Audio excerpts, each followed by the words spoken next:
2 beses na yan! Na kita. Unang-una, pinagtanggol kita sa lahat ng tropa, ha? Kahit itakpan mo pa yung mukha mo, ilalabas ko to dahil isa kang gago! Kahit anong sabihin mo, tol, I don't know what the fuck you did! Nagpiping yung support natin sa base, gloko.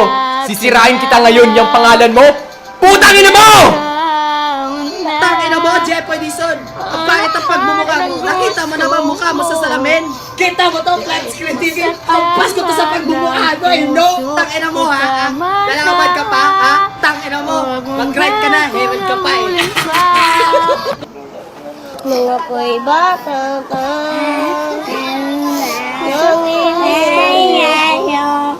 Ipapasok ko sa Facebook. Mga matipanta ka kasalingan. Anong kagaguhan to? Anong kaputay na ang kalintigan to? Tangina, di ba nila alam kung kano kamahal ang bigas? Malangay yung pinapalayan Kapag nakita ko yung putang ina Cynthia Villar na yan, papalagukin ko siya ng chicken oil hanggang malunod siya! Bossing, mas mabuti na lang daw kumain tayo ng gulay imbis na Shut mag...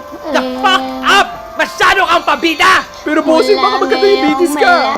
Alam ko yan! Pinag-aralan ko yan yung nagda-nursing pa ako! It's bullshit! Nagpapacheck up ako sa doktor ko every month at sabi niya sa akin nasa normal pa rin ang blood sugar levels ko. Kaya wag mo ako pagsabihin sa diabetes! Tangina! Ang bobo nila! Gusto ko lamang mamatay! Tingnan natin kung di ka maumay na ubusin ang petso na isa lang ang iyong kanin! How could they do this to me? I love rice! I fucking love rice! Pinagnanasaan ko ang kanin!